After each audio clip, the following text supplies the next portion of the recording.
Hello everyone, this is Imran. Welcome to my channel Usmani classes. और हम शुरू कर रहे हैं मॉडल इंग्लिश में। इंग्लिश का जो हमारा बेसिक फंडामेंटल चल रहे थे वो तो कंप्लीट हो गए। अब हम चैप्टर वाइज उसको कर रहे हैं, है ना। वर्ब्स का हमने पढ़ लिया है, वर्ब्स के सारे फॉर्म जितने भी इंपॉर्टेंट कंसेप्ट थे, है ना। कन्फ्यूजिंग पेयर, बाकी के हमने वर्ब जो first form, second form, third form क्या होते हैं उनके बारे में भी हमने जान लिया था। वो इससे ज़्यादा और कुछ यूज़ है नहीं। बाकी का यूज़ टेंस में जाके होगा, वर्ब्स का यूज़ जो है टेंस में जाके होगा, ठीक है। बाकी हमें बस इतना पता रखना है कि वर्ब की second form, first form, third form होती क्या है ना। आईएनजी फॉर्म क्या होती है, बस इतना ध्यान रखना है, इतना बात पता करनी है, वो हम किताब से पढ़ लेंगे, ठीक है।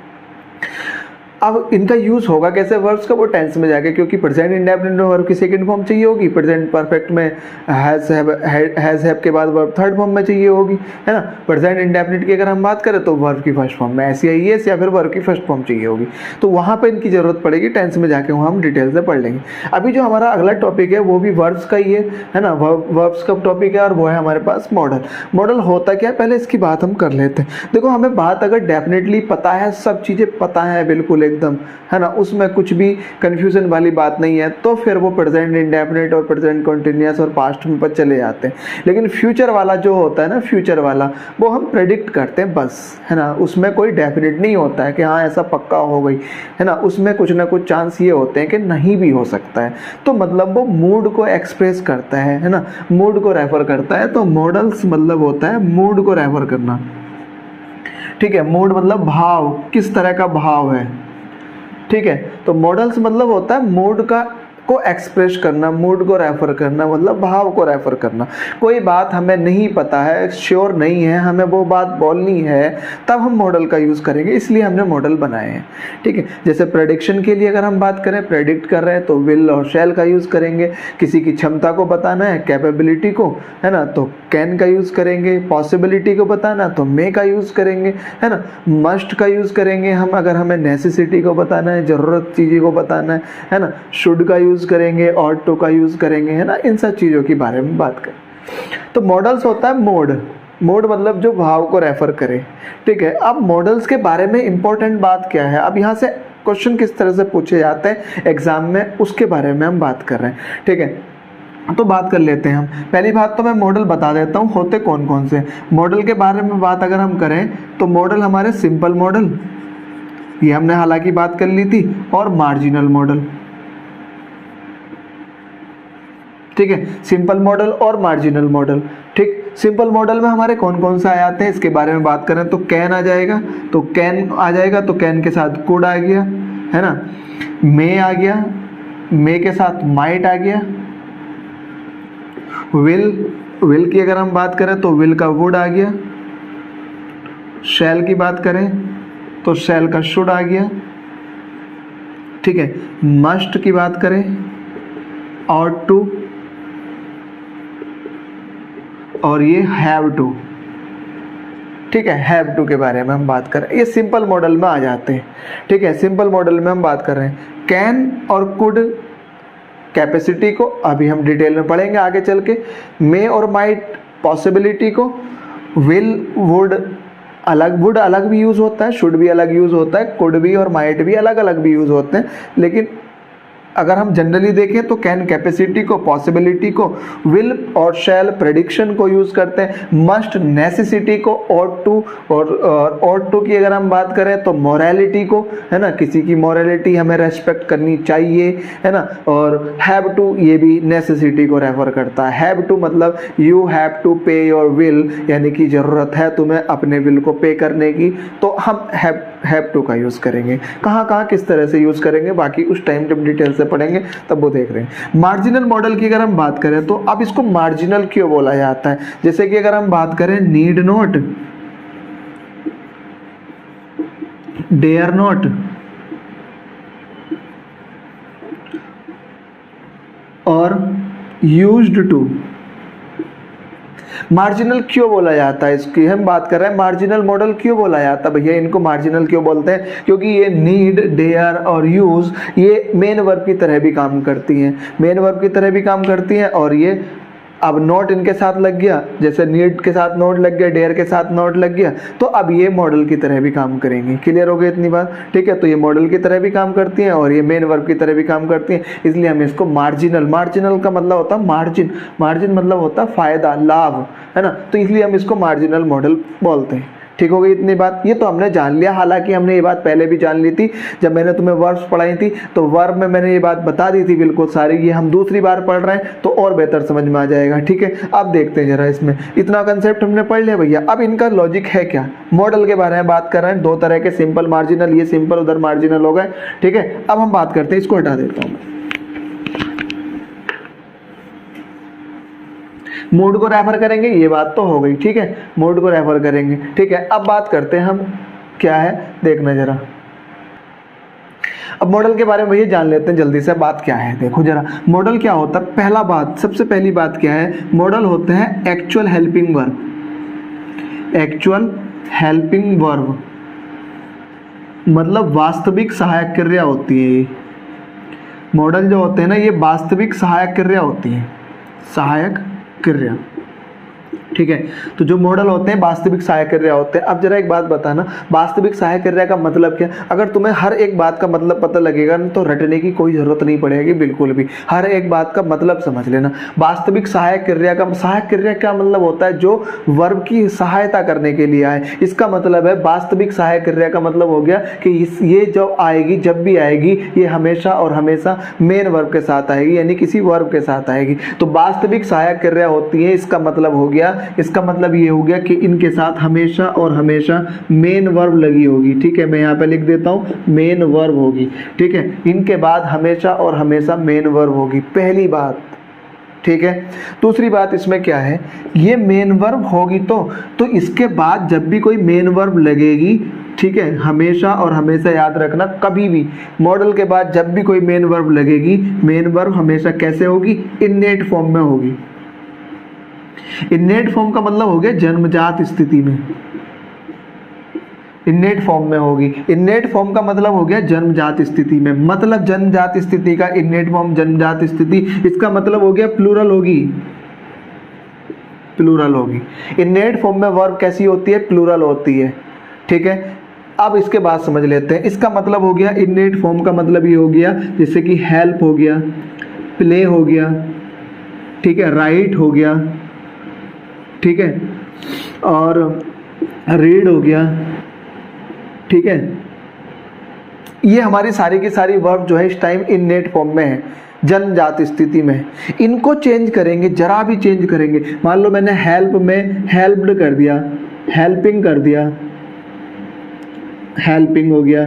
ठीक है, और HELPS हेल्प्स कर दिया, फर्स्ट फॉर्म बना दी, ये इनेट फॉर्म नहीं है भाई, ना तो ये वाली आएगी, ना ये आएगी, ना ये आएगी, क्या आएगी, बस सिर्फ और सिर्फ हेल्प चलेगा। S या ES या ING या AD UD कुछ ना लगेगा भाई इसमें, है ना, समझ आ गई बात इतनी? तो हमेशा और हमेशा मेन वर्ब जो भी होगी वो इनेट फॉर्म में होगी। तो हम ये कह सकते हैं मॉडल के बाद, हम ये कह सकते हैं अगली कंडीशन है हमारे पास, यही एरर में ज़्यादातर पूछा जाता है भैया, मॉडल के बाद जब भी कोई वर्ब आएगी, वर्ब तो आनी आनी है, और जो वर्ब होगी वो हमेशा और हमेशा और हमेशा इनेट फॉर्म में होगी। मतलब उसमें S या ES, यानी कि मैं अगर वर्ब में S या ES लगा दूं तो नहीं चलेगी, वर्ब में ED लगा दूं तो भी नहीं चलेगी, वर्ब में ING लगा दो तो बिल्कुल भी नहीं चलेगी, और वर्ब में कुछ और लगा दो भैया, है ना, कुछ और लगता हो तो इसमें, है ना, वैसे तो ना लगता, तो बस यही। ठीक है, तो ना चलेगी, यानी कि केवल और केवल इनेट फॉर्म में चलेगी। क्लियर इतनी बात? समझ आ गई? बहुत ही आसान सी चीज़ें हैं सारी की सारी। ठीक है, अब देखते हैं, इतनी बात हमने समझ ली, 3 कंडीशन हमने इसकी पढ़ ली। चौथी कंडीशन क्या है, चौथी कंडीशन, ठीक है, मैं यहीं पे लिख देता हूँ। ठीक है, वाक्य के सब्जेक्ट का, वाक्य यानी कि सेंटेंस, वाक्य के सब्जेक्ट का मॉडल पे कोई भी असर नहीं पड़ता है, वाक्य के सब्जेक्ट का मॉडल पर कोई इफेक्ट नहीं पड़ता है, इफेक्ट नहीं पड़ता है।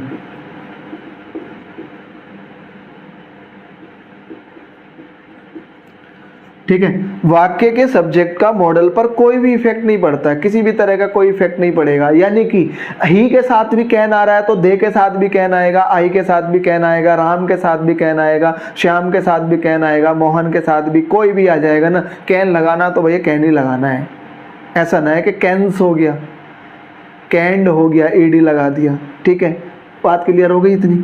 ठीक, अब ये बात समझते हुए चलते हैं। और इतनी बात हो गई, 4, 5वीं बात क्या है? 5वीं बात क्या है जरा देखना। ठीक, 5वीं बात ये, ध्यान से सुनना जरा। मॉडल में एस या ईएस या ईडी या आईएनजी फॉर्म नहीं लगती है, नहीं लगती है भैया, नहीं लगती है।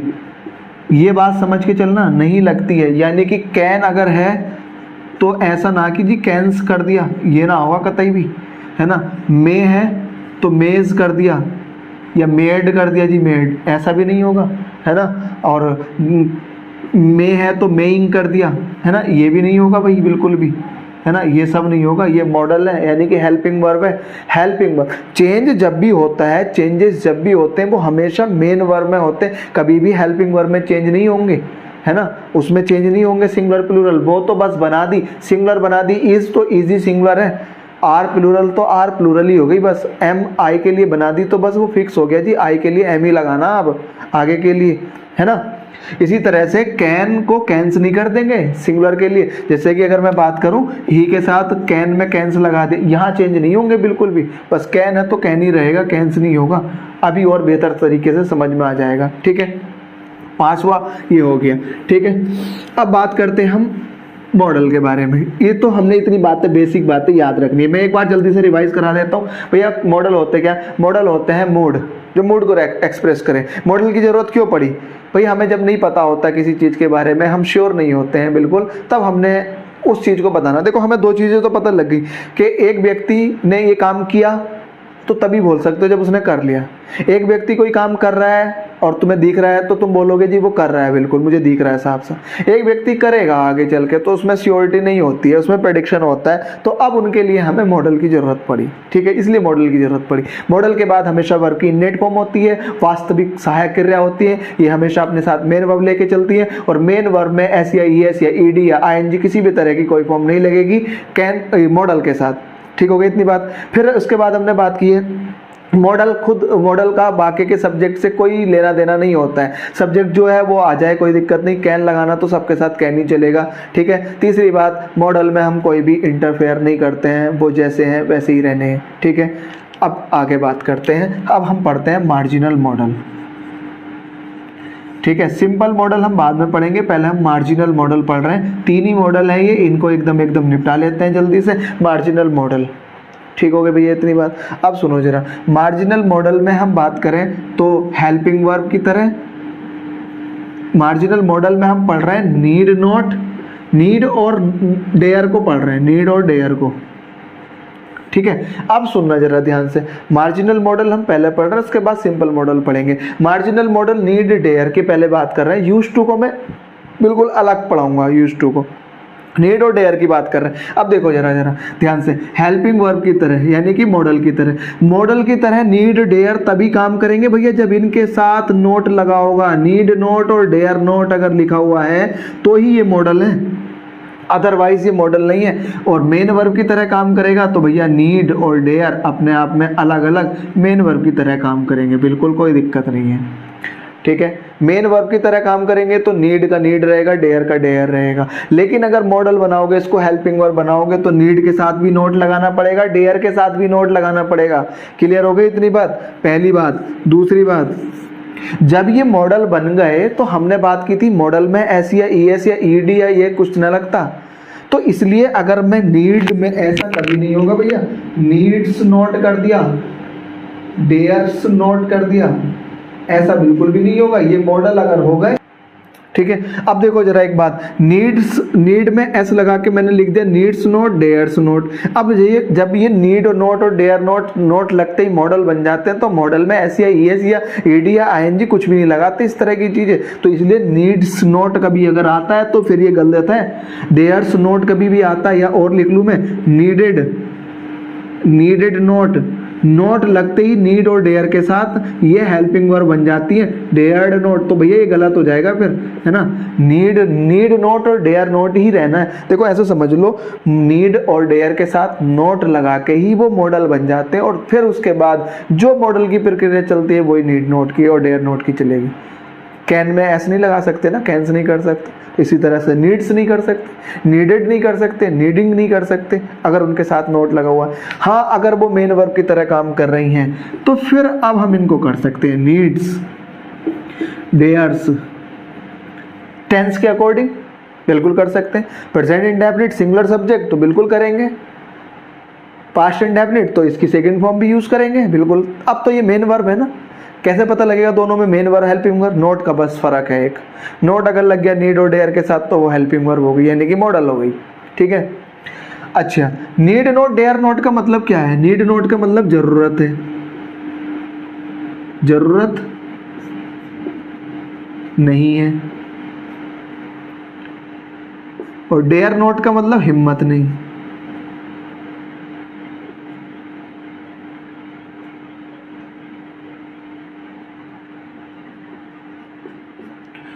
डेयर मतलब हिम्मत होता है, नीड मतलब जरूरत होता है, इसका मतलब भी हमें पता होना चाहिए, ठीक है। चलो ये आगे बात कर लेते हैं। अब देखो तीसरी बात है ये हमारे पास, जब भी मुझे इंटेरोगेटिव सेंटेंस बनाना है, इंटेरोगेटिव तो हेल्पिंग वर्ब आगे आ जाती है, ठीक है। इंटेरोगेटिव सेंटेंस जब भी बनाना होता है तो हेल्पिंग वर्ब पहले आ जाती है, हेल्पिंग वर्ब पहले आ जाती है, क्लियर हो गया। तो अगर ये हेल्प किससे पहले आ जाती है? सब्जेक्ट से पहले आ जाती है, हेल्पिंग वर्ब सब्जेक्ट से पहले आ जाती है, ठीक है। अब देखो जरा, अगर मुझे सब्जेक्ट से पहले लिखना है इन दोनों ही को, तो नीड को सब्जेक्ट के पहले लिखोगे और ये सब्जेक्ट है, और डेयर को भी मैं सब्जेक्ट से पहले लिखूंगा, ठीक है। तो अब यहाँ पर नोट देने की जरूरत नहीं है अब हमें, अब ये अपने आप में ही हेल्पिंग वर्ब है, ठीक है। अब यहाँ पे हमें नोट देने की जरूरत नहीं है, अब इसके बाद सीधी सीधी मेन वर्ब आ जाएगी, ठीक है। सब्जेक्ट से पहले यानी कि इंटेरोगेशन में यूज करेंगे तो अब हमें नोट लगाने की जरूरत नहीं है इसमें, ठीक है, क्योंकि हेल्पिंग वर्ब ही उठ के आगे आती है। देखो यहाँ तो तुम्हें डिफरेंस बताने के लिए हमने नोट लगाना पड़ा, नीड नोट डेयर नोट, ठीक है, क्योंकि इसके बाद मेन वर्ब आएगी। लेकिन यहाँ सब्जेक्ट से पहले अगर वर्ब आ रही है तो इसका मतलब सब्जेक्ट से पहले कभी वर्ब नहीं आती है, इन्वर्जन के अलावा। इन्वर्जन होता तो आती है बस, अदरवाइज इसके अलावा कभी नहीं आती है ना। तो सब्जेक्ट से पहले वर्ब अगर आ रही है तो फिर ये मेन वर्ब नहीं है, फिर हेल्पिंग वर्ब है, क्योंकि हेल्पिंग वर्ब ही हमेशा पहले आती है इंटेरोगेटिव सेंटेंस में, ठीक हो गई इतनी बात। तो सब्जेक्ट से पहले नीड और सब्जेक्ट से पहले डेयर अगर आ रहा है तो फिर ये अभी भी मॉडल है, ठीक है, मॉडल ये अभी भी है। इसके बाद अगर हम बात करें तो मेन वर्ब की तरह है तो सब्जेक्ट के बाद ही आएगा, फिर ये मेन वर्ब की तरह अगर काम करेगा तो सब्जेक्ट के बाद ही आएंगी, क्लियर हो गई। ये सारी बातें अभी कुछ एक दो सेंटेंस के थ्रू लिख देता हूं मैं और उसके थ्रू इस बातों को समझते हैं। देखो जरा जल्दी से, need not dare not marginal modal है, यूज टू को हम एकदम बिल्कुल सेपरेट पढ़ेंगे अलग, ज्यादातर क्वेश्चन उससे ही पूछे जाते हैं। नीड के साथ नोट लगता है तो वो मॉडल बनता है, डेयर के साथ नोट लगता है तो भी वो मॉडल बनता है। नीड और डेयर सब्जेक्ट से पहले आ रहा है तो भी वो मॉडल है, और इसके अलावा अगर जो भी कंडीशन है मेन वर्ब की तरह तो फिर वो नीड डेयर रहेगा, नोट नहीं है इसमें, सब्जेक्ट के बाद ही आएगा। ऐसी ईएस या ईडी सब लगेगा अगर वो मेन वर्ब है तो, क्लियर हो गया इतना, ठीक है। इतनी बात समझ आ गई है। अब सेंटेंस के थ्रू इस बात को समझ लेते हैं, मैं मिटा देता हूं जल्दी से।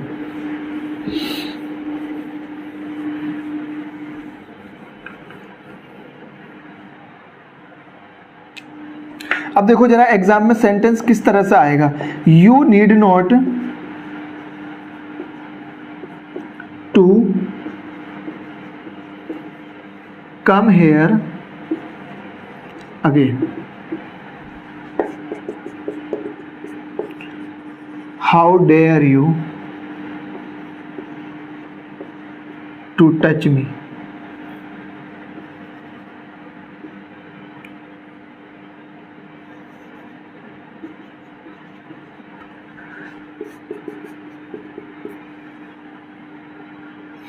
he needed my watch,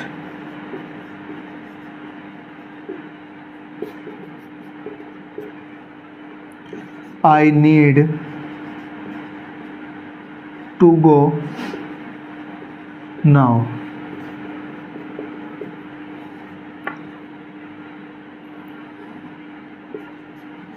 he dared to finish this task। 4 question है, ठीक है। और लिख लेता हूं इधर को, एक और लिख देता हूं। He dares not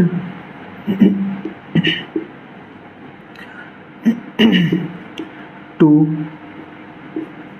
chase her।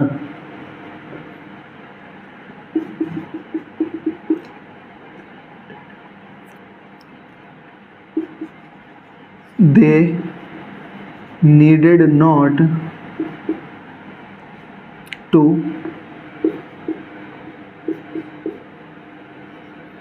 practice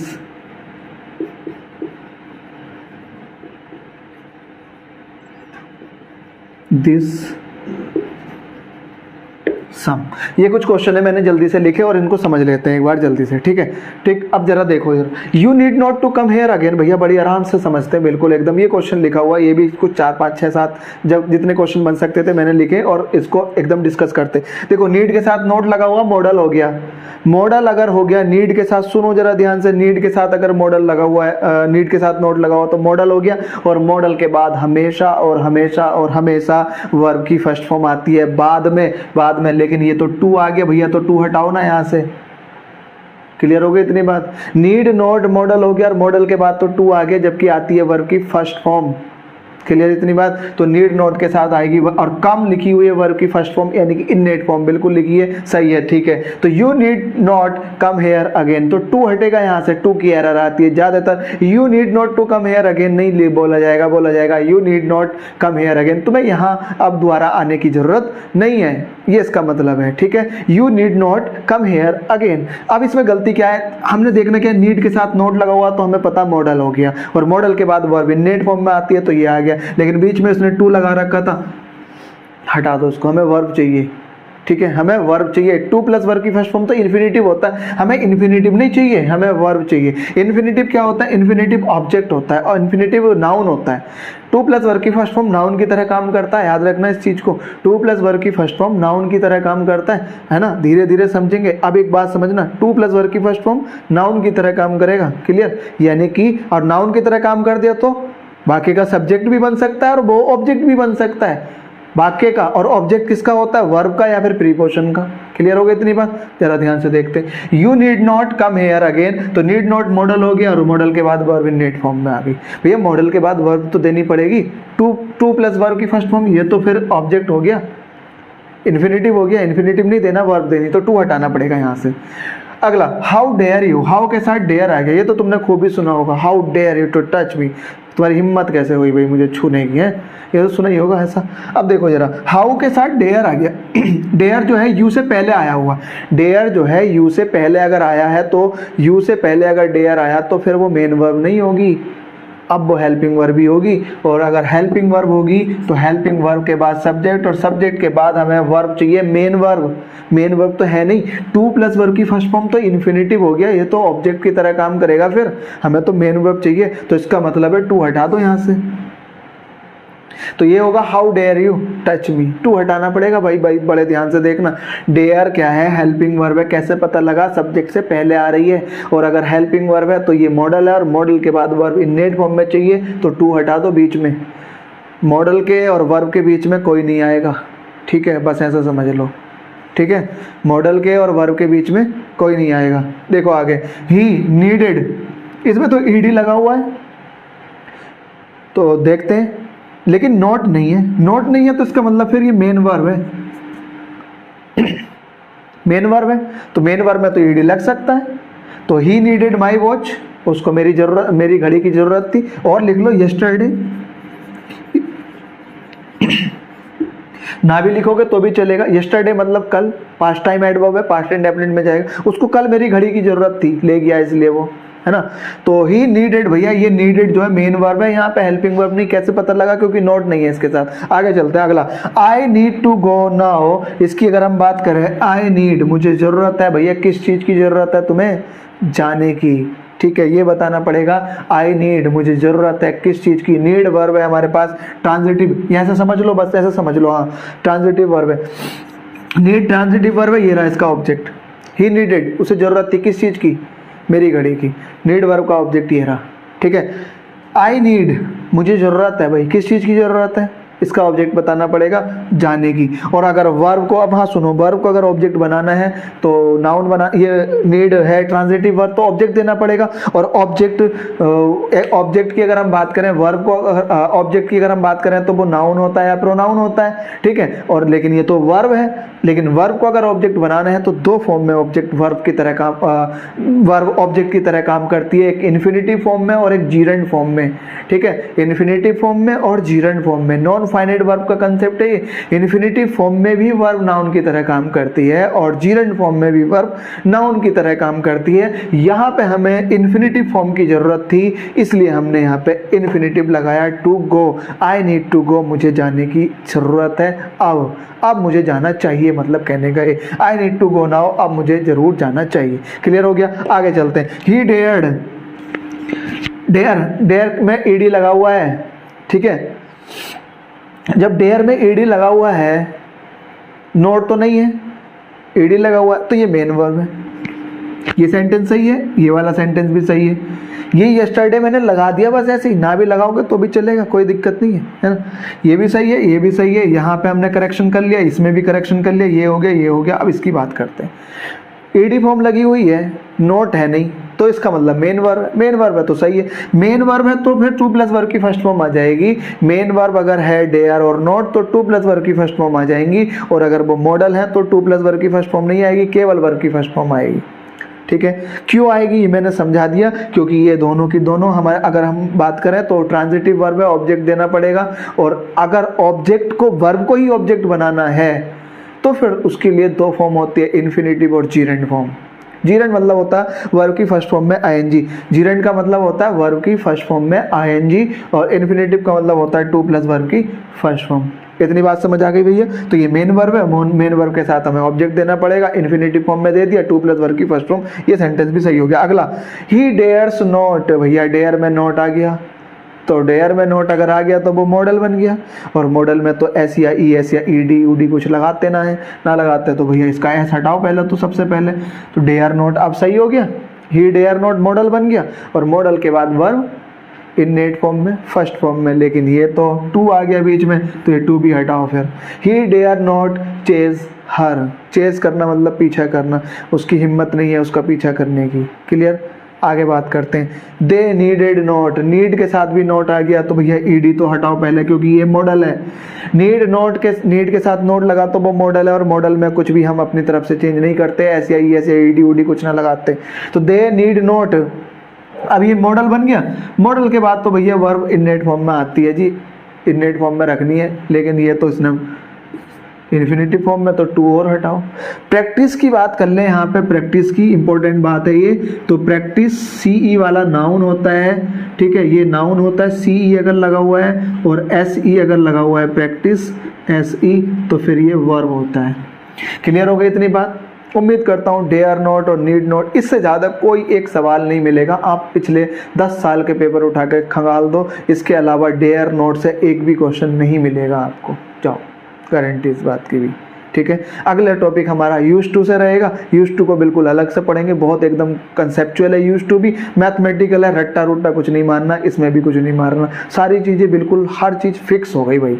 इसमें ऐसा ना कि अभी कुछ बोला तो थोड़ी देर के बाद कुछ और बोला जाएगा, ठीक है। कोई रूल्स नहीं है, कोई रेगुलेशंस नहीं है, सारा सीधा सीधा कंसेप्चुअल है पूरा। सारे कंसेप्ट समझना, अच्छे से देखना वीडियो को, बार बार देखना। अगर तुम एसएससी स्टेनो की तैयारी कर रहे हो, सीजीएल सीपीओ सीएचएसएल की तैयारी कर रहे हो, देखो सीएचएसएल सीपीओ और सीजीएल वालों के लिए मैथ और इंग्लिश दोनों ही इंपॉर्टेंट है, और स्टेनो वालों के लिए भी मैथ इंग्लिश दोनों ही इंपॉर्टेंट है। अब 2019 के पेपर के बाद, नहीं तो फिर रीजनिंग नहीं कर पाओगे बिल्कुल भी। जिनसे मैथ नहीं आती थी उनकी रीजनिंग नहीं हुई, रीजनिंग नहीं हुई तो फिर नंबर 100 ही आए उनके। तो मैं फिर से बता रहा हूँ, जो मैथ रीजनिंग दोनों ही, मैथ इंग्लिश दोनों ही पढ़ना बहुत ज़रूरी है। और इंग्लिश जब समझ के पढ़ सको ना, तो फिर तो कोई दिक्कत ही नहीं, उससे बढ़िया बात नहीं है। क्योंकि इंग्लिश पढ़ने के लिए, रटने के लिए बहुत टाइम चाहिए होगा, है ना। बाकी और सब्जेक्ट भी पढ़ने हैं, समझ के पढ़ लो, समझ के पढ़ोगे तो फिर बहुत ही बेहतर हो जाएगा। ये चीज़ें तुम कभी भी नहीं भूल पाओगे, ठीक है। अगर समझ के चल रहे होगे तो कभी नहीं भूल पाओगे इन सब चीज़ों को, ठीक है। उम्मीद करता हूँ ये सारी बातें आपको समझ आ गई होंगी, ठीक है। तो वीडियो अगर पसंद आएगी तो लाइक भी कर दियो और सब्सक्राइब जरूर करवा दियो भैया अपने दोस्तों से, है ना। बाकी हम मिलते हैं यूज टू के साथ नेक्स्ट वीडियो में। Thanks for watching and keep learning.